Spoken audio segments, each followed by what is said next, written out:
In this video, we are going to talk about the sliding filament theory of muscle contractions, which occurs in subskeletal muscles and produces movement. The muscle fibre is made of myofibrils, which are made of myofilaments.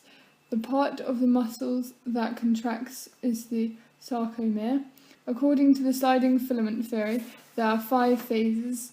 Resting phase is when the muscle is at rest. The binding site is blocked by the trypomyosin, which is held in place by the troponin.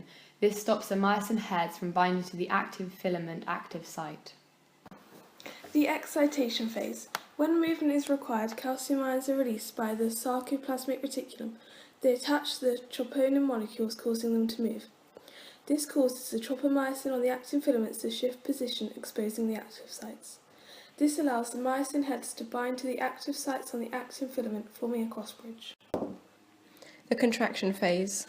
When the myosin heads bind to the active sites, they release adenosine diphosphate, which is ADP, and single phosphate molecules. These molecules are the result of breakdown of ATP.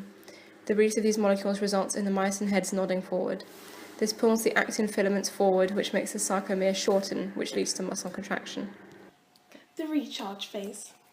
In the recharge phase, the contraction needs to be repeated, so more energy is needed.